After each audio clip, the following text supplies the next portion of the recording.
নদীর চিংড়ি নিয়েছি প্রায় 500 গ্রাম। এই চিংড়িটা খুব সফট হয়, খুব খেতে কিন্তু দুর্দান্ত হয়। এরই রেসিপি আজকে তৈরি করে দেখাবো। আর এই চিংড়ি মাছ ছাড়ানো কিন্তু খুব ইজি, ভীষণ ইজি। যারা মনে করো এটা ডিফিকাল্ট, কোনো দিনই নয়, খুবই ইজি রেসিপি। আর খুব ইজিভাবে তো তৈরি করা যায়। পরিষ্কার করে খোসাগুলো ছাড়িয়ে নিয়ে যায়, জাস্ট এইভাবে হাতের সাহায্যে চাপ দিলেই বেরিয়ে আসে খোসাগুলো। আর এই চিংড়িটা কিন্তু ফ্রেশ ছিল, খুব টাটকা তাজা, দেখেই বুঝতে পারছো ভীষণ টাটকা চিংড়িটা। আর খুব নরম হয় এই চিংড়ি মাছগুলো। আমার তো মনে হয় খুব বড় চিংড়ির থেকে ওর একটা আলাদা টেস্ট, এর একটা আলাদা টেস্ট। এইভাবে জাস্ট আমি চিংড়ি মাছগুলো প্রত্যেকটা ছাড়িয়ে নিচ্ছি। এই চিংড়ি মাছ দিয়ে দুর্দান্ত স্বাদের পটল চিংড়ি তৈরি করে দেখাবো। আশা করি আজকের ভিডিও খুব ভালো লাগবে।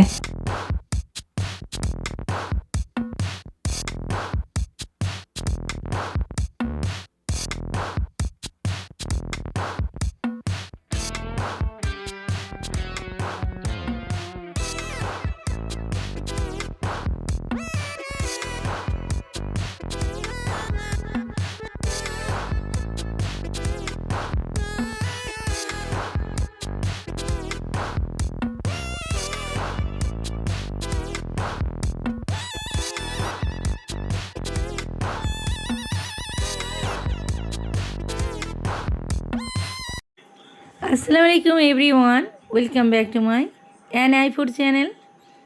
আমি আজকে দুর্দান্ত স্বাদের রেসিপি তৈরি করে দেখাবো। আশা করি আজকের ভিডিও খুব ভালো লাগবে, হেল্পফুল হবে, আর খেতে কিন্তু দারুণ হবে। ফার্স্টেই আমি টমেটোগুলো ধুয়ে কেটে নিয়েছি। এদিকে পেঁয়াজটা আমি কেটে নিচ্ছি।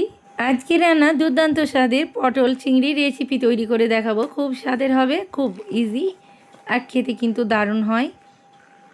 আমি ফার্স্টেই পটলগুলো ছিলে ধুয়ে এইভাবে কেটে নিচ্ছি। একটা আলু কেটে নেব। বাড়িতে খুব কম লোক, যার জন্য অল্প কিছুই আনাজ করি আমি। আর খুব একটা বাড়িতে খাই না সবাই, তাই আমি অল্প পরিমাণে আনাজ কুটে নিচ্ছি।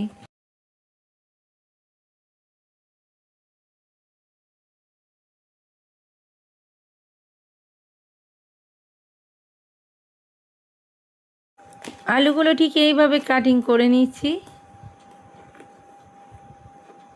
তোমাদের মন ইচ্ছা মতো তোমরা শেপ দিতে পারো, বাট আমি এইভাবে কেটে নেব। অবশেষে একটা পটল ছিল, আমি এইভাবেই কেটে নিয়েছি। সব কটা জিনিস ধুয়ে তুলে নিচ্ছি। এবার আমি একটা কড়াই বসিয়ে দিয়েছি, তার মধ্যে সরষের তেল দিয়ে গোটা জিরে দিয়ে ফোড়ন দিয়েছি। আর পটল আর আলুটা ঢেলে দিলাম। হলুদ দেবো সামান্য পরিমাণ, দিয়ে খুব ভালো করে নেড়ে চেড়ে ভেজে নেব। এই পর্যায়ে কিন্তু আমি লবণ ইউজ করছি না, কারণ লবণ দিলে পারে ভাজার থেকে বেশি জল বেরিয়ে পড়বে, খুব একটা ভালো করে ভাজা যাবে না। তাই আমি এখন লবণ দিচ্ছি না, এইভাবেই ভেজে তুলে নেব।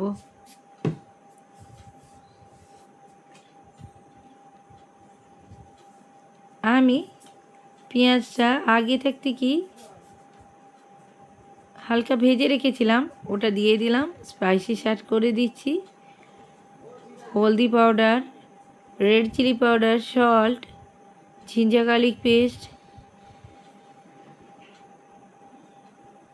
সমস্ত কিছু দিয়ে আমি এইভাবে মশলাটা খুব ভালো করে কষিয়ে নিচ্ছি।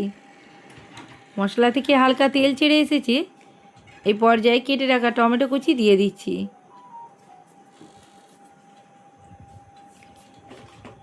টমেটোগুলো একটু গলে গলে গেলে আমি ভেজে রাখা পটল আলু ঢেলে দিলাম, দিয়ে খুব ভালো করে কষিয়ে নিয়েছি। এই পর্যায়ে চিংড়ি মাছ ভাজাগুলো আমি দিয়ে দিচ্ছি।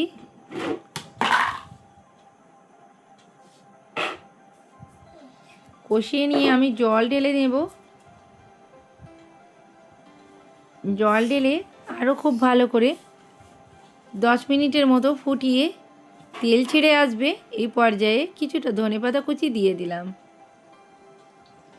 খুব সুন্দর একটা কালার এসেছে, দারুণ ঘ্রাণও বেরিয়েছে। এইভাবে যদি একবার পটল রান্না করে বাড়িতে খাও, যারা পটল ভালোবাসে না তারা কিন্তু এইভাবে রান্না করলে পটল খুব পছন্দ করবে। ভীষণ ভালো লাগবে। এর সাথে রুটি, ভাত, পরোটা যে কোনো জিনিস সার্ভ করতে পারো, খুব ভালো লাগে, খুব টেস্টি হয় খেতে। আমি 10 মিনিটের মতো ফুটিয়ে নিচ্ছি। ফুটিয়ে নিলেই রেডি হয়ে যাবে পটল চিংড়ির রেসিপি। দুর্দান্ত স্বাদ কিন্তু।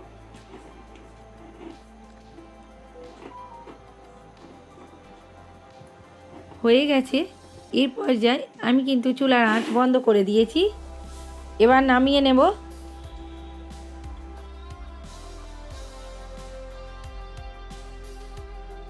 তো ফ্রেন্ডস, দেখো কালারটা কত সুন্দর এসেছে আর দুর্দান্ত স্বাদও হয়েছে। গ্রেভিটাও দেখো খুব সুন্দর হয়েছে। খেতে কিন্তু দারুণ লাগবে, অসাধারণ খেতে হয়েছিল।